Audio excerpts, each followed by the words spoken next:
బాలసుబ్రహ్మణ్యం గారి విగ్రహావిష్కరణ చేయబోతున్నారు. ఎట్లా చూస్తారు అసలు? ఇంతకుముందు పృథ్వన్న మాట్లాడింది కూడా మీరు వినుంటారు. పార్టీలకు అతీతంగా ఈ నేల కోసం త్యాగం చేసినటువంటి వీరులు అనేక మంది ఉన్నారు. మీ అందరికీ దాశరథి తెలుసా?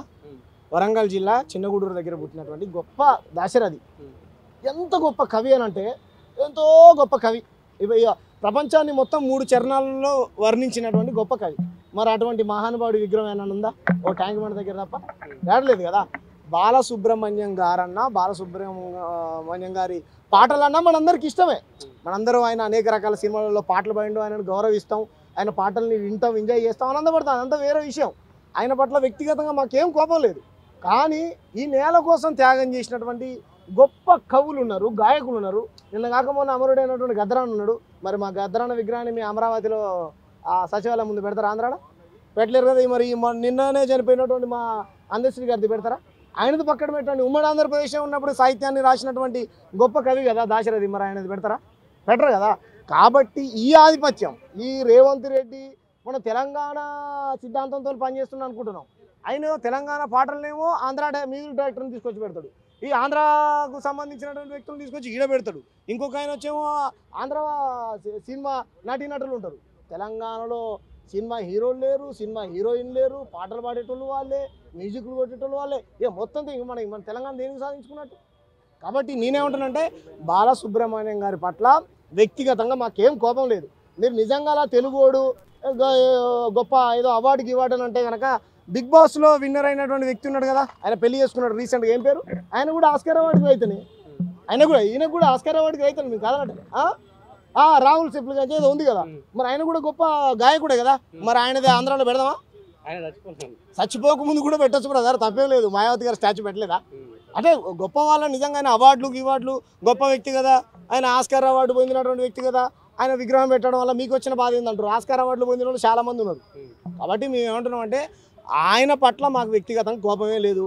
కానీ ఇంకా ఈ రేవంత్ రెడ్డి ఆంధ్ర ముఖ్యమంత్రి లాగా పనిచేస్తున్నాను నాకైతే అనుమానంగా ఉన్నది. దయచేసి ప్రజల హృదయాలు గాయపడక ముందే ఈ అందమైనటువంటి విగ్రహాన్ని తీసుకొని పోయి ఆంధ్ర సచివాలయం ముందు పెట్టండి. రేపు చంద్రబాబు నాయుడు ఇప్పుడు ఎవరికైనా సాగు వస్తుంది బ్రదర్, నేనైనా కావాల్సింది, ఎవరైనా కావాల్సిందే, తప్పుగా అనుకోకండి. చంద్రబాబు నాయుడు ఎప్పుడో రోజు అమరుడైన అనుకో, ఆయన విగ్రహాన్ని తీసుకొచ్చి కూడా ఇక్కడ పెడతారు ఇక రేపు పొద్దున. చంద్రబాబు నాయుడు ఉమ్మడి తెలుగు రాష్ట్రాలకు ముఖ్యమంత్రి కదా అంటే కూడా సమర్థిద్దాం. ఉన్నటువంటి ముఖ్యమంత్రుల విగ్రహాలు తీసేయాలని మేము పోరాటం చేస్తున్నాం. మళ్ళీ మీరు ఆంధ్ర కవులని, ఆంధ్ర మ్యూజిక్ డైరెక్టర్లని, ఆంధ్ర హీరోల బొమ్మలు నీడ పెడతా అంటే ఇది ఆంధ్ర పెత్తనం కాకపోతే ఇంకేమైతే. కాబట్టి విగ్రహం కూడా ఇంకా 2-3 రోజుల్లో ఇనాగ్రేషన్ చేయబోతున్నారు. అవును.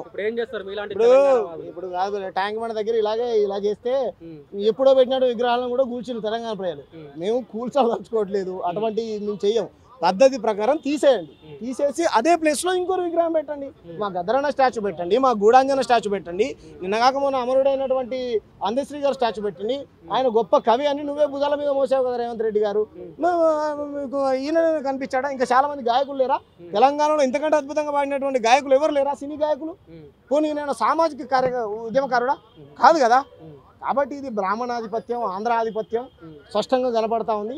తెలంగాణని చిన్నగా చేయడం కోసమే బాలసుబ్రహ్మణ్యం విగ్రహాలు తీసుకొచ్చి పెట్టిందని భావిస్తాం. ప్రభుత్వాన్ని అంటే రిక్వెస్ట్ చేస్తున్నారా, హెచ్చరిస్తున్నారా? ఇప్పుడు ఒకటి బ్రదర్, మేము కొడతాము తిడతామని గతంలో సీమాంధ్రులు లేకపోతే ఈ నార్త్ గుజరాత్ మార్వాడి గూండాలు చేసినటువంటి వ్యాఖ్యలు మేము చెయ్యం. ప్రజాస్వామ్య పద్ధతిలో పృథ్వీ అన్నా కానీ ఎప్పుడైనా మన నోటి నుంచి పలానా కొడతాం తిడతామని అన్నా, అరే మమ్మల్నే తిడతారు మీరు, మా భాషను అవమానిస్తారు, మా యాసను అవమానిస్తారు, మా మీద పెత్తనం చెలాయిస్తారు, తీసేయండి అంటే మాలాంటి వాళ్ళం ప్రాంతీయవాదులం, విభజనవాదులం అవుతాం మేము? కాదు కదా. ఈ నేల కోసం త్యాగం చేసినటువంటి వీరులు దేనికోసం బాలసుబ్రహ్మణ్యం విగ్రహం పెట్టాలని పోరాటం చేసిర్రా? రోడ్డెక్కి చేసిర్రా? చేయలే కదా. మరి గద్దరన్న విగ్రహం పెట్టాలని చేసిరు కదా, అందశ్రీ గారు విగ్రహం పెట్టాలని చేసిరు కదా, గూడాంజన విగ్రహం పెట్టాలని చేసిరు కదా. చాలా మంది కవులు ఉన్నారు కదా, వాళ్ళు పెట్టండి, మేము వద్దంటలే కదా. ఆయన పట్ల కూడా మాకు గౌరవం ఉన్నది, మేము కాదనంటలే. ఓ పని చేయండి, మీకు నిజంగా ఆయన విగ్రహం పెట్టాలనుకుంటే కనుక దక్షిణాది రాష్ట్రాల్లో ఉన్నటువంటి గాయకుల్ని మొత్తం తమిళనాడు, కేరళ, కర్ణాటక, ఆంధ్రప్రదేశ్, తెలంగాణలో ఉన్నటువంటి టాప్ గాయకులు తీసుకోండి, ఓ పెద్ద మ్యూజియం ఏర్పాటు చేయండి. ఇక మా గద్దరన్నతో పాటు ఈయనది కూడా పెట్టండి, మేము సంతోషపడతాం. కానీ ఇది ఆంధ్ర ఆధిపత్యం కంప్లీట్గా. కాబట్టి దీన్ని తక్షణమే తొలగించాలి.